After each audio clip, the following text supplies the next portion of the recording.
Эфирда Собад укымнары телевидениесі жымға күн шығарылышыбызны атна информацион программабыз белән башлыйбыз.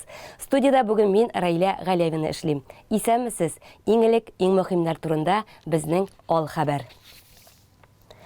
Мөселман дөньясы изге Рамазан айы белән саубуллашты. Язлар килергә ашыкмаса да, өмәләр ашыктыра. Бөек җиңүне каршылап, бу көннәрдә илгә тынычлык алып кайтучы ветераннар котлаулар кабул итә. Изге Рамазан айын озаттык. Аның белән түгел бер елга саубуллаштык. Һәм без сабалар уразаның соңгы көнен матур итеп билгеләдек. Бер урында 1100 кешенең бер үк вакытта авыз ачканын бәйрәм тантана дияргә тулы хакыбыз бар. Саба аренада узган зур ифтар турында безнең беренче хәбәр. Кояш байырга 2 сәгать кала Саба арена тирәсендә җанлылык башланды. Ир-атлар, хатын-кызлар, балалар иң матур мөселманча киемнәрен киеп ифтарга агылды. Бина эченнән яңгырап торган Коръән аятләре ахәңе барыбызны зур залга җыйды. Саба районы мөхтәсибәте тарафыннан 4нче тапкыр оештырылучы район күләм ифтар мәҗлесе тарихта иң күп кеше авыз ачкан дини чара булып истә калыр. 1100 кеше чакыруның сәбәбе тарихи әһәмиятле сан булуы белән бәйле. Быел инде без 2нче тапкыр оештырабыз. 500 кешедән башлаган. 2018 елда 2нче елны без 700 кешегә оештырдык. Менә узган ел инде 1000 кешегә, быел 1100. Ни өчен 1100 кешегә? Чөнки быел Болгар илендә бит инде безнең ислам динен кабул итә 1100 ел. Шул исәптән менә шуның хәтле кешегә быел инде ифтар мәҗлесе үткәрергә булдык. Зур ифтарга мөхтәрәм кунаклардан Татарстан Республикасының баш казые Җәлил хәзрәт Фазлыев, Саба муниципаль районы башлыгы Рәис Миннеханов катнашты. Ә инде чакыру билетлары район буйлап таратылган иде.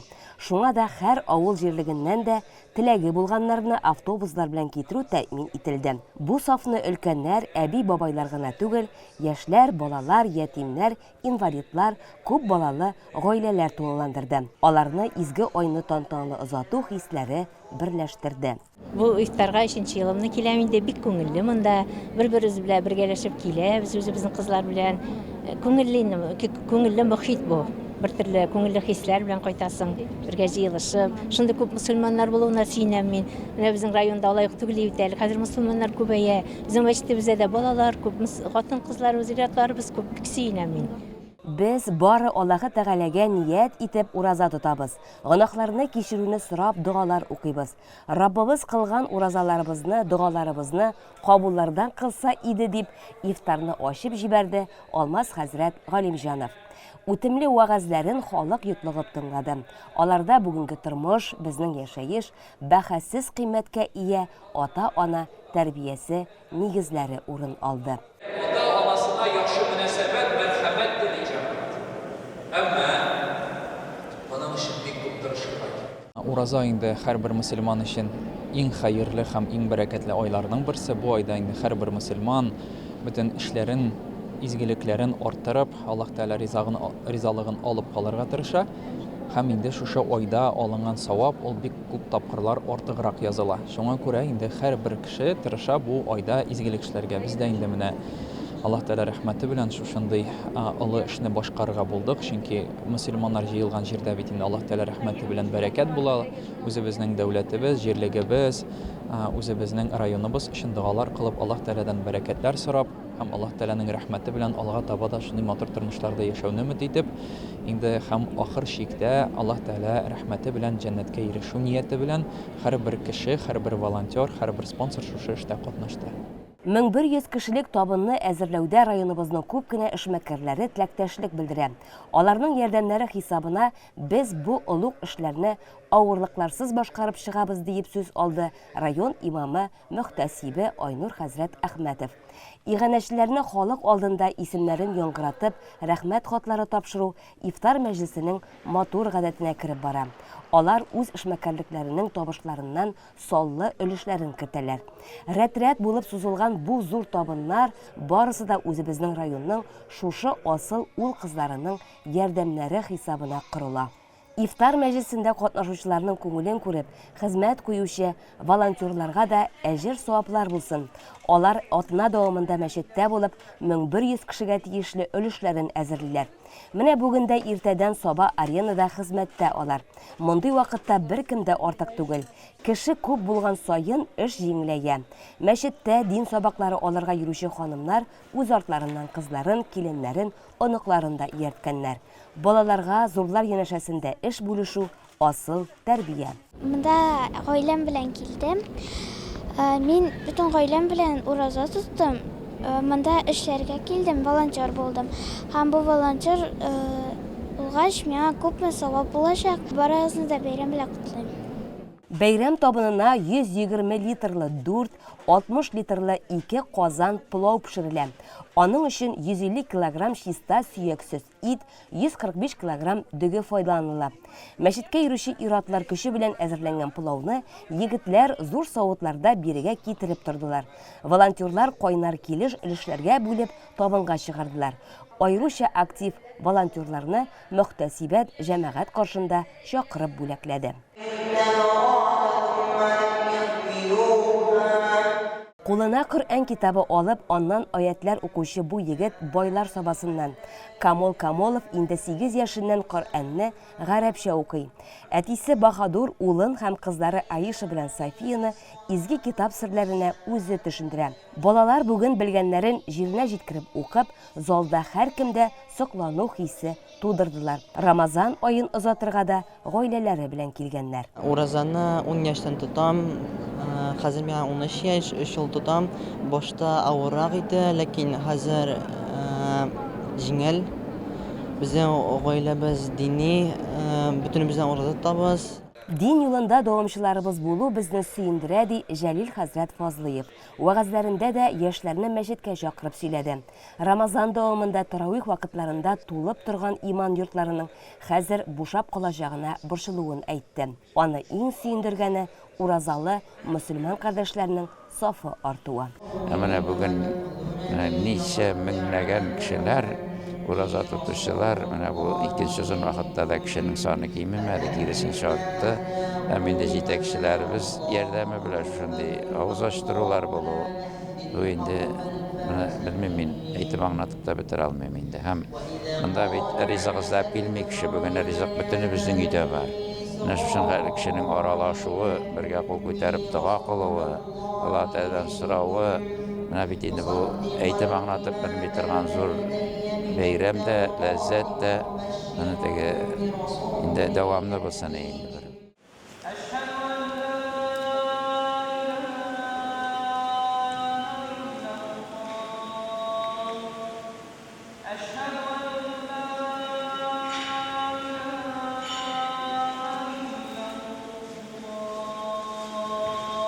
Акшам намазына чакырып, азанны Лисхоз мәчете имамы Әхмәт хәзрәт Сафин әйтте. Аннары иратлар һәм хатын-кызлар саф-саф булып бергәләп намазга бастылар. Авыз ачу мизгилләреннән соң ифтар табын артында дәвам итте. Ирләр һәм хатын-кызлар аерым залларга күчте. Ул табын, сый-хөрмәт барысы да чын күңелдән, ихластан. Менә шулай сабалар уразаның соңгы көнендә Коръән аятларын тыңлап, күңелләренә тынычлык алды. Дөнья мәшәкатьләрен калдырып, дини ясылыкка күчте. Иман байлыгы, рухи тормыш мәгънәләрен күңелләрендә яңартты. Инде 2 май көнне ислам дөньясы Гыйд-эль-Фитр көне ураза гаете бәйрәмен каршы алды. Республиканың барлык иман йортларында бәйрәм гыйбадәтләре үтте.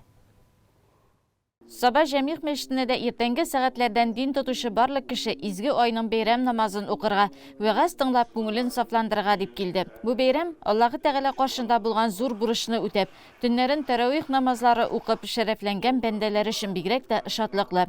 Чөнки алар Аллаһының әмренә буйсынып, үз нәфесләрен ашау-ишүдән вә бөтен яман эшләрдән тыеп тордылар. Дөньяда булган һәр эшләребез өчен җавап бирәчәкбез дип ураза тотып, гыйбадәтләр кылдылар. Шулай итеп, Аллаһы Тәгаләгә тагы да якынайдылар. Гадәттә, гает иртәнге намаз уку белән башлана. Аннары Коръән укыла. Тапшырылган гайет, фитр сәдакаларына Коръән укып дуга кылынгаш, гайет вагазы сөйләнеп, гайет намазы укыла. Бу вакытта Аллаһның фәрештәләре җирдән күккә кадәр тезелеп, безнең гөнаһларыбызның кичерелүен сорап дуга кылып торалар. Бу көнне өйдән чыгып киткәннән алып кайтып кергәнгә кадәрге вакыт намаздан саналыр. Ходай әҗир савапларын насыйп итәр диләр. Ураза бәйрәме 3 көн дәвам итә. Иманлы кешеләр бу көннәрдә әрвахларны искә алып, алар рухына дуга багышлый, каберләрен зиярат кыла, ауру якыннарының, танышларының хәлен белешә. Шулай ук бу көннәрдә тәмле исләр чыгарып, таба ашлары пешереп, туганнар, дуслар белән аралашу, бүләкләр бирешү гадәте дә бар. Бу үз чиратында үзара җылы мөнәсәбәтләрне арттыруга, туганлык, дуслык җепләрен ныгытуга сәбәп. Аллаһы Тәгалә ураза тоткан һәм үзен бар һәм бер дип йөрткән барлык бәндәләренә әҗир савапларын бирсен.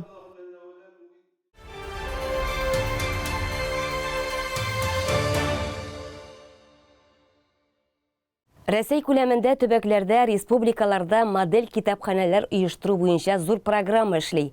Аның нигезендә Рәсәйнең һәрбер субъекты Мәскәүгә мөрәҗәгать итеп, финанс ярдәмнәр алып, үзенең китап укучыларын заманча китапханәләр булдырып, сөендерә ала.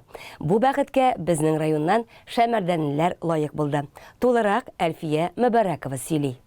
Шушы көннәрдә Шәмәрдәндә районыбызда беренче модель китапхана ачу тантанасы булды. Рәсәй күләмендә төбәкләрдә һәм республикаларда модель китапханәләр оештыру буенча зур программа эшләй.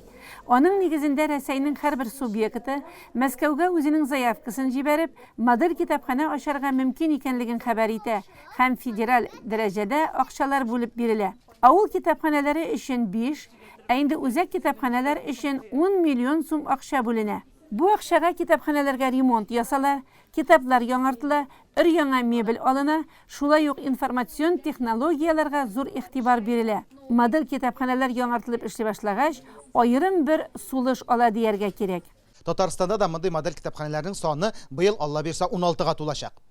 Һәм менә шушының үрнәгендә безнең республикада үзенең үз дәрәҗәсендә модель китапханәләр оештыру дигән карарга килде һәм республика күләмендә бирелә торган 2 миллион сум ярым акчага менә шушындый модель китапханәләр ачыла. Шуларның берсе без менә бүген шаһидләре Саба районының Шәмәрдән бистәсендә менә шушындый модель китапхана ачылды. Әлбәттә, монда да акчаларны бик максатчан рәвештә тотканнар. Монда яңа китаплар да алынган, мебель дә яңартылган. Монда әлбәттә информацион технологияләре кагылышлы булган менә балалар өчен интерактив глобуста баранда интерактив уйнар өчен дә мөмкинлекләр тудырылган, яшьләргә, мәктәп укучыларына, яшьләргә инде компьютер технологияләр белән бәйле яңа җиһазлар да алып куелган.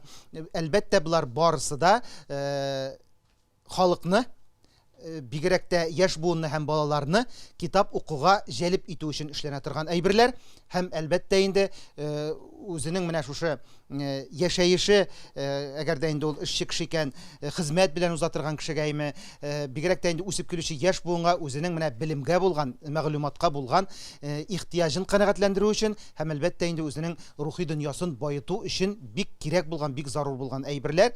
Хәзерге вакытта мондый китапханәләр халык тарафыннан бик хуплап каршы алына. Ул безнең иҗтимагый һәм рухи тормышыбызда зур вакыйга буларак кабул ителә. Әлеге чарага тирә-күрше районнардан үзәкләштерелгән китапханәләр системасы директорлары да килгән иде.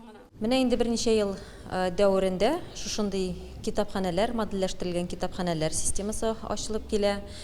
Иң беренче елны ул республикада Кукмара районы һәм Зеленодольский районнарында булды.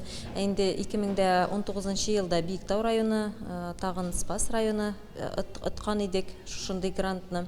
Инде менә бу елгысы елда бик күп районнар, 5-6 район шушындый республика грантына ия булдылар, грантына ия булып, алар инде 2 миллион ярым акчага үзләренең китапханәләрен модель стандартларга туры китерә торган итеп модельләштерделәр дип әйтергә кирәк. Менә без бүген шушы зонадагы, бу як зонадагы Казан арты зонасы дип атыйк инде, Казан арты зонасындагы икенче китапханәне ачырга килдек. Бүген безнең белән милли китапханәдән представитель бар, шулай ук Кукмара районыннан, Балтач районыннан, Әтнә районыннан һәм инде менә мин Биектау районыннан без үзебезнең коллегабызның шатлыклы көне белән шундый матур бәйрәм кичәсенә дип килдек, аның шатлыгын уртаклашырга дип килдек. Әнә шулай, һәр эшне бергәләшеп, дуслык белән башкара китапханәчеләребез. Бер-берсенең шатлыкларында уртаклашалар. Саба район үзәкләштергән китапханәләр системасы директоры Ләйсән Билалова китапхана каршында эшләп килүче рухият, дуслык, китап сөючеләр, хыял, сәйлән клуб берләшмәләре белән таныштырды. Аннан соң кайбер әсәрләр буенча өзекләр күрсәтелде. Тыныч тормышка кайтасы иде бит, амин шулай булсын кызлар. Şiirleri digeşkide indi.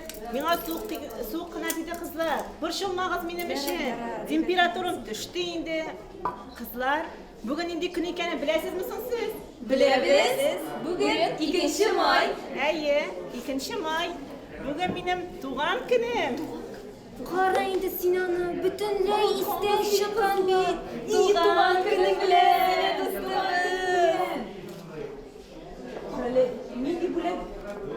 Yaşıl, tuğan gün digeçte bülek biriyle kirek biteli. Nerse bülek gider misin ki Susina Leyle? Nerse gile? Koralı Leyle. Benim kisende 4 gün bağış var. Meli, doğan günüm bilen Leyle. Ey rahmet olsun sizge kızlar. Uskuştan aşarıgızdan üzünüz ağız ettiniz hele. Ey rahmet, indiriyle. Üzünüzden kuştan aşarıgızdan üzünüz aşağısağız. Ömrünüz uzun bula diler bizden totallarsa. Amin şulay olsun. Ey kızlar. Bütünümüzün de ömrü uzun bulup, insan sattuğun yaklarga eğlenip kaytıp, beketli hatınlar, beketli eriler bulurga yazsın. Amin. Şulay olsun kızlar. Kızlar, eminde tuğan gün iyesine de olan kızlarga da zor bülek var. Poçtalyandan aldım. Biz uçuşta vakıtta getirgenler. Vera'ga, Rufiye'ge, Leyle'ge, bunысы mina. Karaylı kızlar diye yaxşı haberini etmede turayken bir de. Bir tizrek hatlarına. Kütken hatlar bit bu bir tizrek. Vermeyeyim. Bulayğına giriş yok. Bir kursatınız. Bular biz ediniz deyimiz. Расцветали яблони и груши, поплыли туманы над рекой. Выходила на берег Катюша, на высокий берег над крутой. Выходила на берег Катюша, на высокий берег над крутой. Şaraның икенче өлеше Шәмәрдән мәдәният йорты һәм сәнгать мәктәбе тарафыннан әзерләнгән концерт белән дәвам итте. 2022 ел Россияда халык сәнгате һәм мәдәни мирасны саклау елы дип игълан ителде. 29 апрель көнне халык сәнгатен популярлаштыру һәм мәдәни традицияларны саклау максатында Саба мәдәният бүлеге һәм Саба балалар сәнгать мәктәбе тарафыннан 2 ел рәттән район күләмендә талантлы балачак дип исемләнгән фестиваль конкурс оештырыла. Ә хәзер без сезнең игътибарга балалар иҗат үзәгеннән әзерләнгән репортажыбызны тәкъдим итәбез. Балалар иҗат үзәге бу көнне гөрләп торды. Талантлы балачак конкурсы барышында 120дән артык укучы декоратив гамәли иҗат, халык уен коралларында уйнау осталыгы һәм вокал номинациясында үзләренең осталыкларын күрсәттеләр. Катнашучыларны Саба районы мәдәният бүлеге җитәкчесе Рөстәм Захидуллин сәламләде. Һәр катнашучыга уңышлар теләде. Фестиваль конкурс катнашучылар өчендә, аларның остазлары өчендә сынау булды. Безнең районыбызда халык уен коралларында уйнау осталыгы буенча 2 зур мәктәбебез эшләп килә дип әйтәм.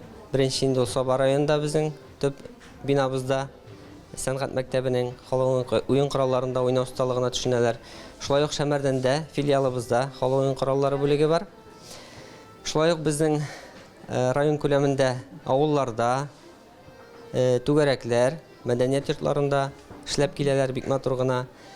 Балалар ярата, тартылалар бер-берсеннән күреп, уйнарга өйрәнергә киләләр. Катнашучылардан 100дән артык гариза керде.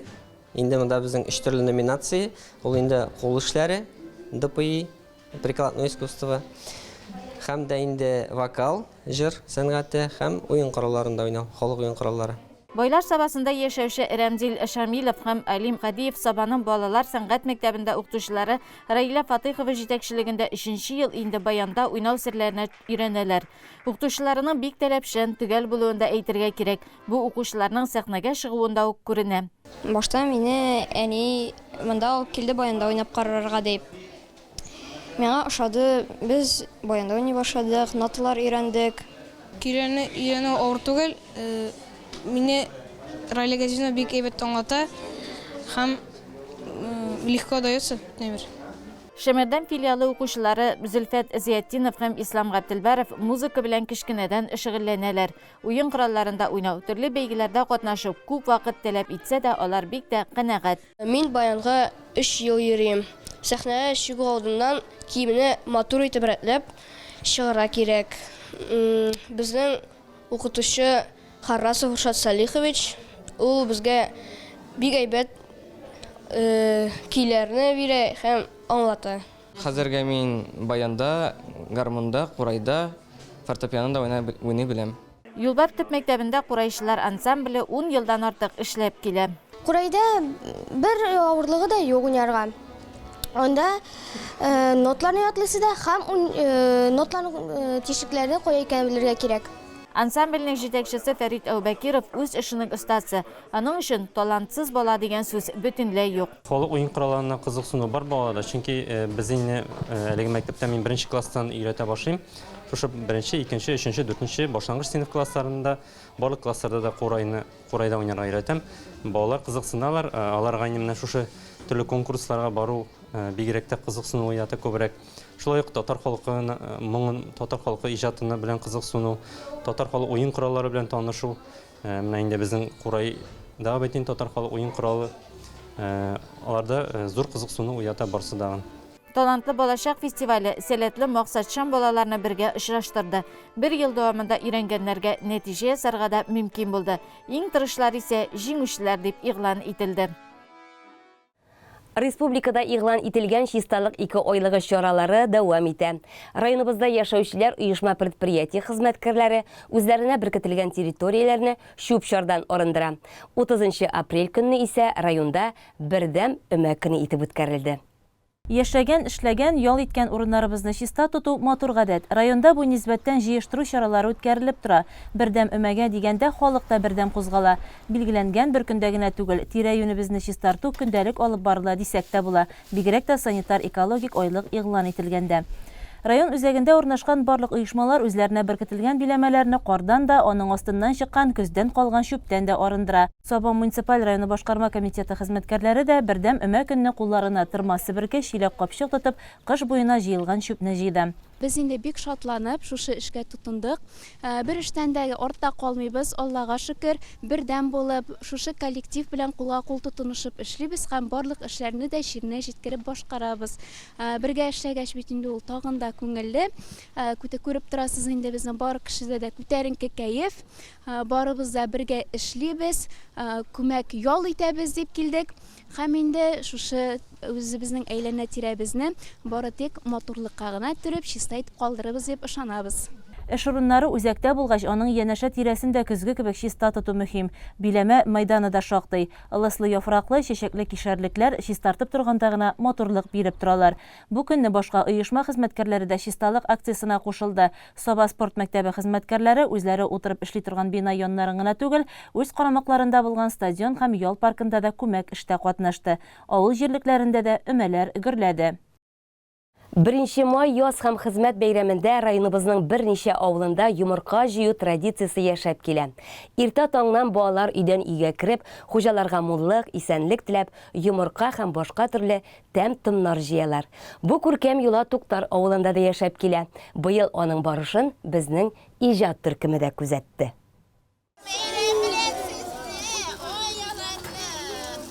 Туктар авылы урамнары бүген Сабан туй мәйданын хәтерләтә. Һәр йортның капкасы төбенә кадәр ачык. Юланың төп геройлары балалар. Бу көн алар өчен зарыгып көткән бәйрәмгә тиң. Бу елгысы узып китүгә киләсе елны сагынып көтә башлыйлар. Әзерлек эшләрен алар берничә көн алдан башлый. Букчаларын барлап куя, дуслары белән сәгать ничәдә торып, эшкә керешәчәкләре турында сөйләшүләр алып бара. Күкә җыярга яратам. Һәр елны шулай чыгайдым. Бу ел соңгы булыр инде. Бүтән елны чыкмасмын. Үстең. Нәрсә алырга яратасыз? Үстән эшкә. Күбрәк йомырка алырга яратам. Йомырка бик яратам мин ашарга. Мин Сабадан килдем. Үзем дусларыма күкә җыярга, алар белән сөйләшергә һәм уйнарга. Миңа бу авылда бик катгышый, кешеләре әйбәт. Юллары анхытлы булмаса да, авылныкы авылча була инде. Хуҗалар йомырка гына биреп калмый, балалар яратучы тәмле сыйлар да мулдан өләшенә. Туктар авылында 69 хуҗалыкта 266лап кеше яши. Хәзер йомырка өләшүче өлкәннәр үзләре җыйган вакытларны да яхшы хәтерләй. Мин үземне менә белә башлаганнан бирле шушы айттырып, авыл буйлап күкәй җыеп йөрдек. Дөрес ул вакытта авыл бик зур иде. Зур булгачыннан без бер эштән бер эшкә кадәр бара алмыйдык. Яртысын җыйганнан соң туктый торган идек. Хәзер инде авыл кичкенә булгач балалар бер баштан бер башка йөриләр. Менә Аллага шөкер, күкәйләр кызартабыз ел сайын 120-130 күкәй кызартабыз. Алдан хәзерләнеп киләбез, Аллага шөкер. Юклык заманында да хуҗалар балаларны кире борып чыгармаган. Йомырка булмаса, үзләре пешергән тәмле төш, кабартма, печенье, пряник өләшкәннәр. Әниләре балаларына матур күлмәкләр тегеп киерткән. Ул вакытта юллар начар иде, сазларда җырып, бутылар белән йөргән еллар була торган иде. Шулай даган сандалларыбызны киеп, бер җирдән бер җиргә кырырак җиргә сикерә булса да йөри торган. Шушындый матур көннәр, матур бәйрәмнәр булсын дип. Җыядыр, бездә кичкенә вакытта именно без булай итеп түгел инде. Үзебезнең туганнардан гына шайтып җыешадыр инде. Шундый матур гадәт инде. Язның беренче бәйрәменең матур бәйрәме гадәте. Уңышлар булсын, язлар матур килсен, җәйләр матур килсен, дөньялар тыныч булсын. Бар халык матур тормышта яшәсен. Туктар авылында ачык йөзле, юмарт халык яши. Бу көндә хәтта ялгыз йортларга да хуҗалары кайта. Балаларга теләкләр теләй, эй матурым, бәхетле бул инде. Исән сау булыгыз, зур үсегез, акыллы булыгыз диде. Шулай теләкләр теләп бирәм бүләкләрне. Менә бер бәйрәм инде. Сабан туйга шулай матур итеп бүләк җыялар. Сабан туй матур уза бездә. Менә шушы бәйрәмнәр матур уза шулай. Менә Сабадан 2 бала белән кунакка төштек. Үзем дә шу авылда йомырка җыеп үскән кыз инде мин. Хәзер менә балалар да үсеп җитте, Аллага шөкер. Алар үзләре генә йөри алмаганлыктан бергә йөрибез инде ималым. Бик күңелле, ел сайын Аллага шөкер, авылда шундый традиция бар. Бик сөенәбез шулай булганга. Шундый традицияны саклап калганга. Шул бик зур рәхмәт әйтәсебез килә авыл халкына.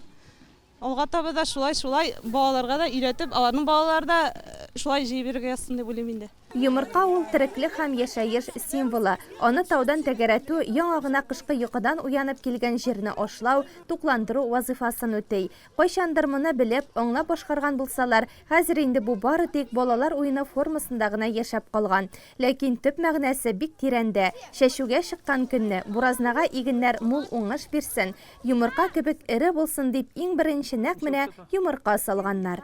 Менә элек минем иптәшем сөйләве буенча йомырка җыйганнан соң алар авыл ишенә чыгып, аны утырып ашаганнар, тәгәрәтеп уеннар уйнаганнар.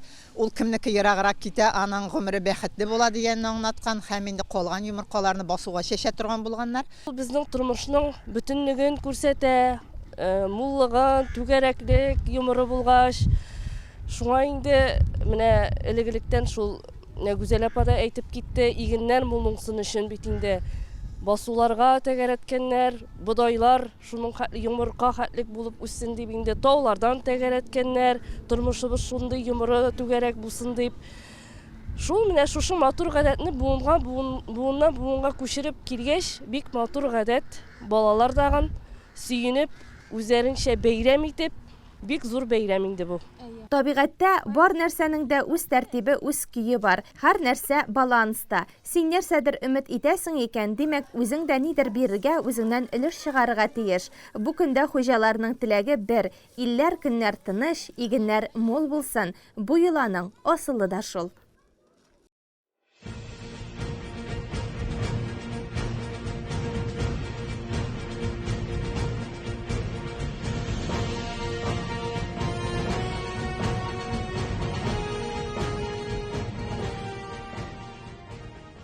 Узган шимбәдә Саба үзәгендәге һәйкәлләр янында тантаналы шартларда җиңү байрагы эленде. Чара бөек җиңүнең 77 еллыгына һәм бөек ватан сугышында катнашкан, тылда хезмәт куйган ветераннарыбыз истәлегенә багышланды. Без хәтерлибез, без горурланабыз дигән исем астында патриотик чара яшь буынга патриотик тәрбия бирү, илебезне саклау, халкыбызны үткәнне һәм бүгенгене хөрмәт итеп яшәү төшенчәләрен максат итеп куйды.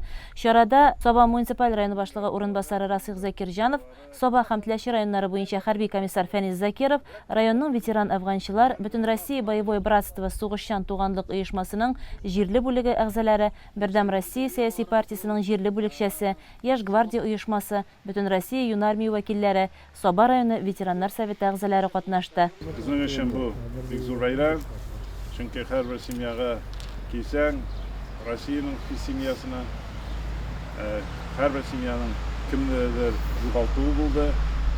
Инде безнең бүгенге көндә шушы сугыштан кайтып, инде тормышларын дәвам иткән 2 ветераныбыз бар. Бөек җиңү көнен якынайтып, афганчылар истәлеген саклаучы һәйкәл янында тантаналы рәвештә җиңү байрагын күтәрделәр. Бу Бөек Ватан сугышында фашизмга каршы күтәрелгән якташларыбыз, барлык фронтовиклар, шул сугышта һәлак булганнар, тылда бөек җиңүне якынайткан ветераннар истәлеге. Безгә якты көн бүләк иткән әби-бабаларыбызны 1 минут тынлык белән дә искә алдылар. Киләчәк буганнарны белергә тиеш. Бәлки бераз күргәч кызыксынып китер. Инде барар интернет икән дип инде. Аны тарихка кусалсак инде, бу инде безнең җиңү бәйрәме 9 май көнне Рейхстаг сынына куелган җиңү бәйрәге була инде ул.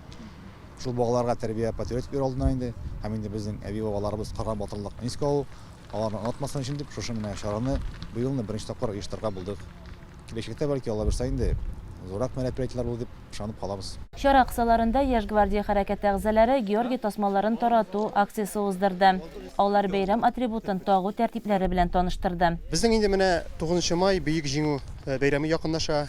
Без елдагыча үзебезнең район яшьләре белән, үзебезнең Яшь гвардия оешмасы белән шушы Георгий тасмасы дигән акция уздырабыз. Георгий тасмасының инде әлбәттә үзенең инде бер аңлатмасы бар. Ул болай гына ясалган әйбер түгел, шулай бит менә безнең кара һәм кызыл сары төсләр безнең инде булар төтен һәм инде ялкын дигәнне аңлата. Һәм инде безнең бу аңлатмасы моның безнең дан, шөһрәт һәм инде безнең әби-бабаларыбызның бүтән тырышлыклары шушы безнең лентада чагыла дип әйтәсем килә.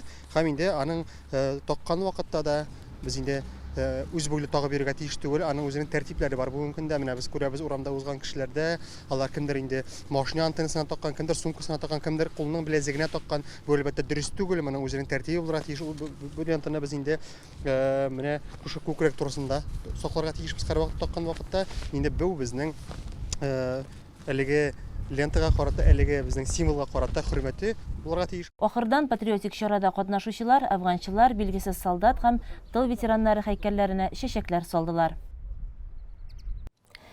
Җиңү тантанасы якынлашкан бу көннәр Бөек Ватан сугышы ветераннарын хөрмәтләү, алар белән очрашу, республика җитәкчелеге исеменнән бүләкләр тапшыру кебек вакыйгалар белән күңелле. Иске Икшермә авылыннан Нурислам Фархулин да шул ният белән өендә район җитәкчелеген кабул итте. Сугыш ветераны бәйрәмне 97 яшен тутырып каршылый. Иске Икшермә авылының Пушкин урамында шушы бүрәнә йортта кайчандыр тормыш гөрләгән. Хәзер ул бикле, әмма хуҗасы язлар саен үз өен, авылын, авылдашларын сагынып бирегә кайта. Йолдызлы тәрәзәгә утлар эленгәч, туганнар, күршеләр дә бирегә ашыга. Хуҗа Нурислам абый Фархулин соңгы елларда үз йортын бикләп, балалары янына Мамадышка күченгән. Җәмәгате вафатыннан соң яше олыгайгач еллар үзенекен итә. Ялгызына гына авылда яшәү авырлаша. Тормышның гөрләгән елларын барласак, Гөлбикә апа белән бик матур гаилә кора алар. 3 бала тәрбияләп үстерәләр. Аларны укытып, мал табиблары һөнәрен бирәләр. Авыл кешесенә бик кирәкле, һәрвакыт ярдәмгә ашкынучы кешеләр итәләр. Бу гаилә турында авылдашлары телендә гел рәхмәт сүзләре генә.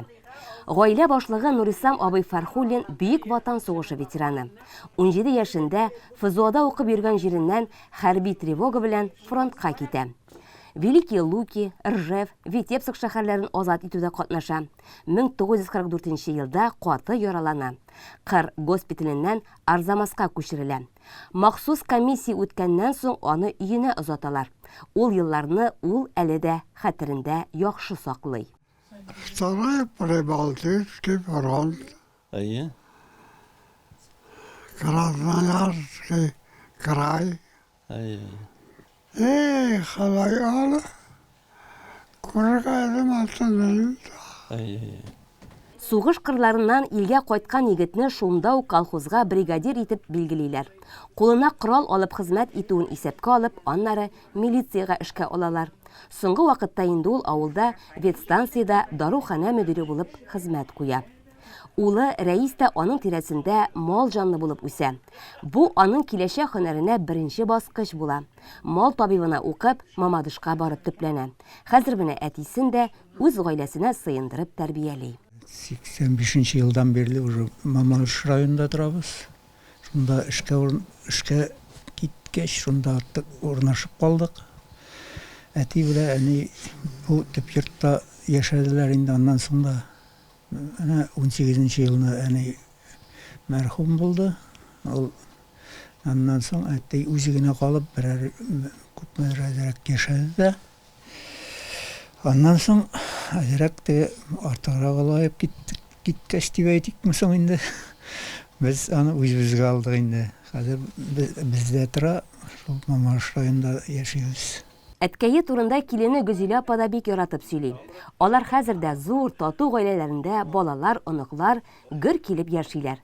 Олы бабай дип Фәрхулла абыйны барысы да үз итәләр. Бик эшчән кеше ул, иң беренче шул сүзне әйтергә кирәк. Бөтен авыл хуҗалыгы эшенең рәтен белеп эшләй. Аннан соң кешеләр ат асырамаганда да ат тотарга яратты. Чын татар кешесе, ат җанлы кеше ул. Табигатьне бик ярата. Әнә бер туганы үзенең туган авылларын күрсәтеп кайткач, бигәнәйләр, анда Мамалай юлларын күрсәткәч, шуларны бик рәхәтләнеп искә ала, ничә ел узса да. Һәм балык тотарга бик яратадыр. Аның шушы гадәтләре бөтен малайларына күчкән. Олы малайына да, минем 2 малайга да, охотниклар, балыкчылар, бу бөтенесе әткәйдән килә. Әтиләренең туган көне якынлашканда җиңү бәйрәмнәре алдыннан алар туган нигезләрендә җыелырга гадәтләнгәннәр. Быел да традицияны саклап туганнар бергә җыелдылар. Тверь өлкәсеннән кызы Кадирия да кайтып җиткән. Туган як бик сагындыра инде бу, сагындыра, елга берничә тапкыр кайтырга тырышам инде, җай чыкканда менә хәзер. Балаларым да, ныкларым да бар инде. Җай чыкканда кайтырга тырышам. Элек әти белән әни каршылыйдыр, хәзер әнибез юк инде, менә 4 ел була бу ел. Әти каршылый инде, аннары ел ярым бер үзе генә торды. Хәзер абыйга киткәч, менә әтинең туган көненә җыелырга тырышабыз инде, шулай туганнарыбыз, бөтен якыннарыбыз, шулай җыярга тырышабыз. Әтигә саулык, сәламәтлек, тагын да яши күрсен, безне шулай тагын да ел сайын җыер дип өметләнеп калабыз. 97 яшь тулгач, ул күп яшәде, тагы да яшәсен. Шул 3 елдан 100 яшь була дип торадыр ул. Авыртмасын, чирләмәсен. Әле пока үз аягында йөри. Рәис врач биргән даруларны бик вакытында биреп, таблеткаларын, иләрен бөтенесен вакытында биреп тора. Рәис дарулар белән бик төгәл эшли, вакытында эшли. Туганнар да бүген Фәрхулла абыйны якын итеп төп нигезгә килгәннәр. 2 туганнар Хәния апа белән Рифат абый да аны якты, матур хатирәләр белән искә алалар. Без бик якын туганнар булып, шулай яшәдек инде. Мин монда башта Икшелмә мәктәбендә укыдым, анда 11 классны бетергәч, аннары инде миңа эшкә бу совхозга кайтырга туры килде. Шул вакытларда да без бик аралашып, мине бик якын итеп алар, шулай бик матур яшәдек. Инде хәзер менә бу соңгы елларны да менә Кадирия кайта инде, кызы еракта булса да, ул кайта инде, ул кайткач, без инде обязательно монда киләбез инде. Бер очрашабыз инде. Гөлбик апа исән вакытта да ул инде үзе шулай менә эндәшеп инде, әйдә бер очрашып алыйк әле, Нуриса абыйың да сагынып тора дип, менә шушындый хатирәләр истә калган инде. Ну, Нуриса абыйга нәрсә, сәламәтлек самый важный и мөһиме. Шул yüzlerini tuttursun, 100 yaşlarını tuttursun, tamam da yaşasın şol. Bizim nesilde ул иң узак яшәүче шул. Безнең менә Ханьяпаның, безнең бабай инде Ханьяпаның әтисе 93-тә үлде. Калганнары 80-ләрне узып менә шунда. Ну, менә иң узак иң күп яшәүче. Менә онсында аптырап каласың аңа. Аны бит менә әйттем буга инде. Балачаклары бик авыр булган аның. Теге әнисе үлеп, теге үгәни белән, аны үгәниләр яратмыйча шунда абзарларда кундырып, теге шул кышкы кадәр инде шул итеп менә. Ай, шул нәрсә менә шуңа карамастан менә диме теге Ходай биргән дә инде шул яшьләрен, инде шул озак яшәсен дип. Үзе дә шулай дип әйтә бит. Үзе дә шулай дип әйтә алай. Ну менә шул яшь вакытларын теге балачакларын искә төшерә башласа җылы инде ул менә. Видимо, шундый авыр булгандыр аңа. Шундай авыр тормыш күргән кеше шулай озак яшәгәч бик әйбәт инде ул. Нурислам абыйны котлаучылар бик күп булды бу көнне. Республика президенты Рөстәм Миннеханов, Минтимер Шәймиевның оныгы Тимур Шәймиев, район башлыгы Рәис Миннеханов исеменнән тәбрикләүләр, бүләкләр, күчтәнәчләр кабул итте. Аларны районның социаль яклау идарәсе җитәкчесе Лилия Гайнетдинова, Икшермә авыл җирлеге башлыгы Алмаз Биккинин, крестьян фермер хуҗалыгы җитәкчесе Зөфәр Мөхәммәтшин, хәрби комиссар Фәнис Закиров, хәрби ветераннар оешмасыннан Илдус Галиевлар тапшырды. Бәйрәмләр белән. Нурислам абый. Хөрмәтле ветераннар. Шуаш табылырга тиеш. Во. Чын күңелдән сине котлыйбыз. Безнең авылны анда бетермә. Мама диштагына яме кайткалап килгәләр шулай яме. Нурислам абый. Рахмат, рахмат. Сайлап, бергән.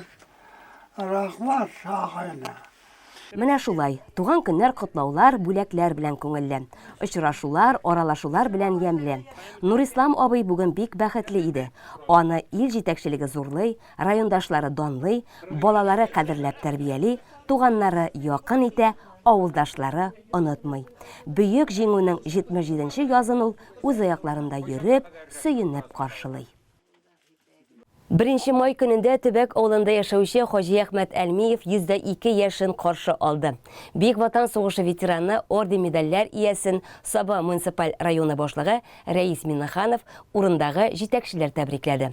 Тулырак алдагы сюжетыбызда. Яхшы, рәхмәт. Рәхмәт кызым.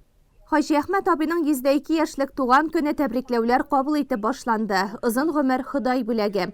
Утлы сугыш елларын кичкән ветеран Төбәк авылында 7 балалы гаиләдә дөньяга килгән. 4 кыз бала, 4 бала.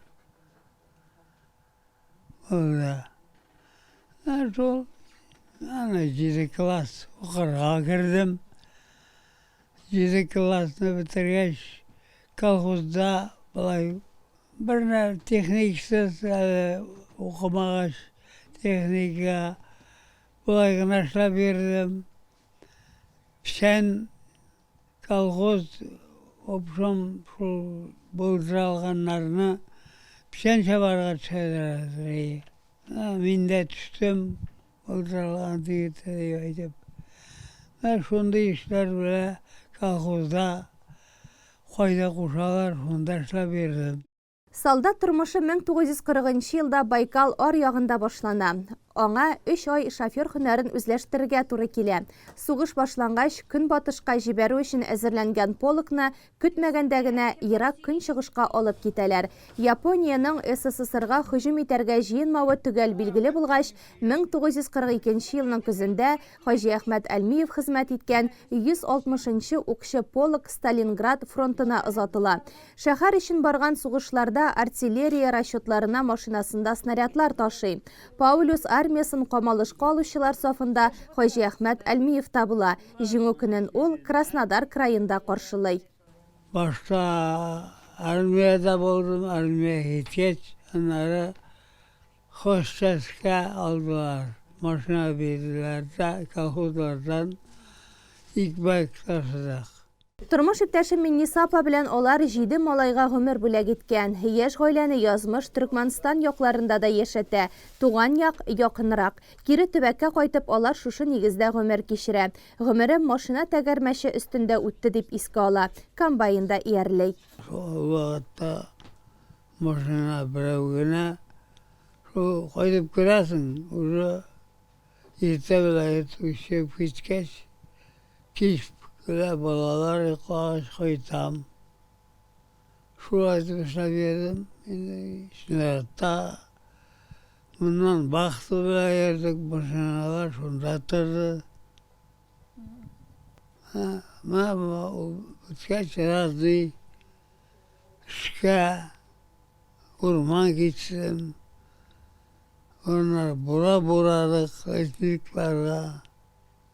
Arvaca ömür ötse.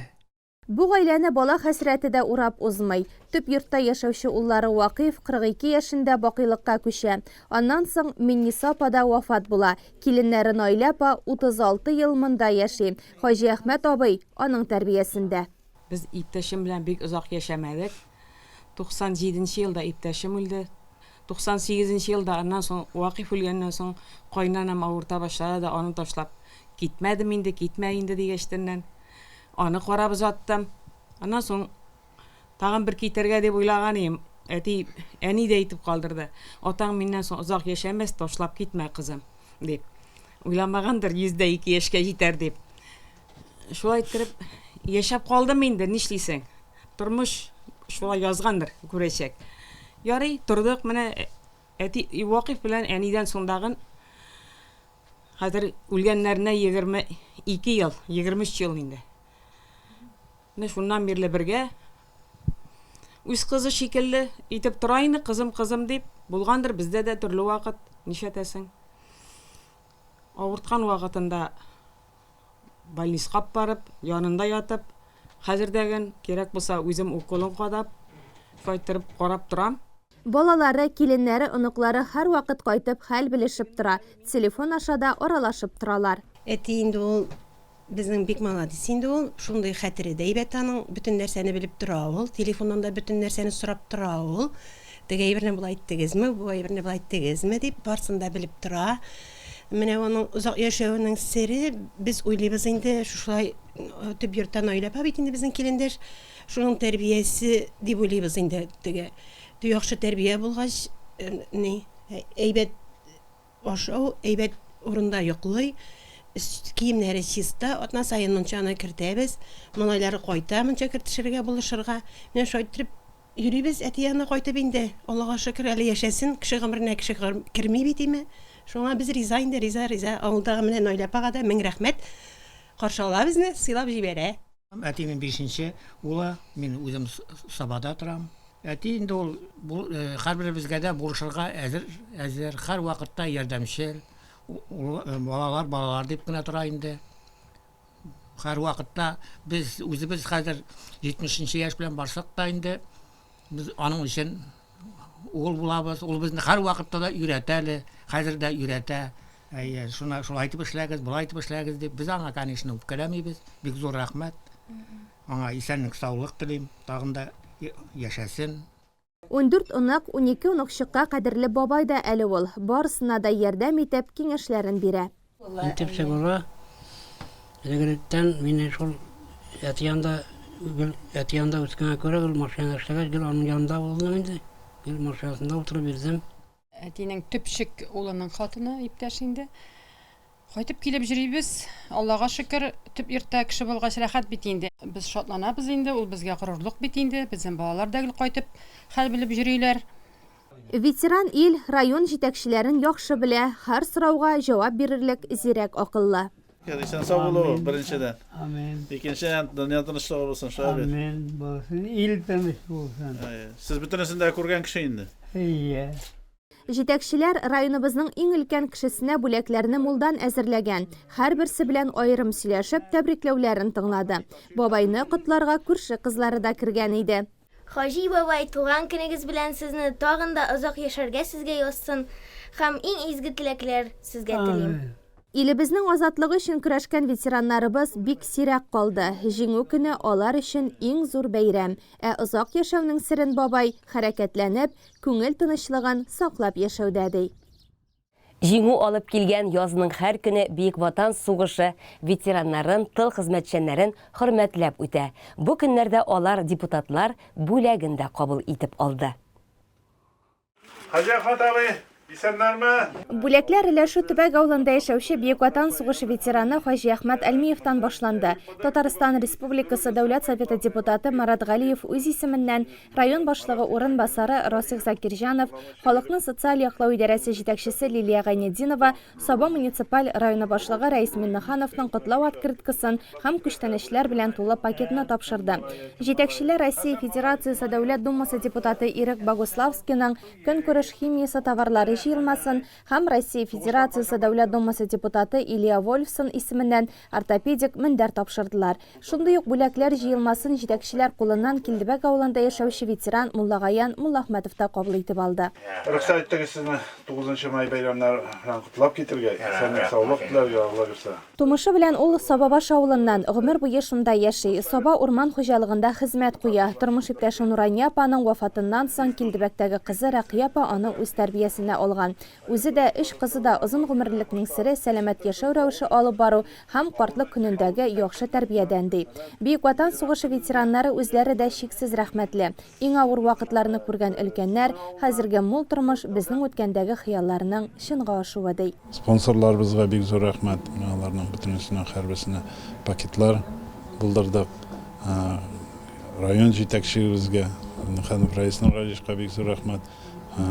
Ветераннарны шулай итеп хөрмәт итеп, матурлык итеп, без аларның һәр вакытта да шушы хезмәтләре белән һәм инде безнең менә бүгенге көндә шушы дөньяда тыныч торуыбыз белән без аларга һичшиксез дә бурычлы. Лесхозның картлар һәм инвалидлар йортында Ленинград камалышында булган Ринат Исхаков гомер кичерә. Җитәкчеләр аңа да бәйрәм күчтәнәчләрен тапшырдылар. Ринат абый өлкәннәр йортында 2001 елдан бирле яши. Сугыш урлаган балачак дигән сүзләр нәкъ менә аның язмышына туры килә. Куркыныч көннәр башланганчы әти-әнисе 3 номерлы фарфор заводында хезмәт куя. Гаиләдә ул 2нче бала. Әтисе Сиддих фронтка китә. 3 бала белән калган Зәйтүнә апа блокада чолганышыннан азат ителеп туган ягы Балтач районының Салавыш авылына озатыла. Әтисе хәрби диңгез флотында хезмәт иткән. Аның батырлыкларын Ринат абый хәзердә зур горурлык белән искә ала. Это такая честь для нас, которая у нас есть от лица наших избирателей, от меня лично, сказать слова благодарности ветеранам, которые, не жалея своей жизни, здоровья, защищали нашу Родину. И вот в свете последних событий на Украине мы еще раз подтверждаем, что все-таки люди, которые принимают участие своей кровью, потом, силой, героизмом, доказали и уничтожили в свое время. И сейчас наши солдаты продолжают путь этот. Җиңү җиңел бирелмәй. 1945 елда без аны күп югалтулар, күз яшьләре һәм ир-егетләрнең батырлыгы белән яуладык. Җиңү җыры безнең илдә мәңге яңгырасын, озын булсын.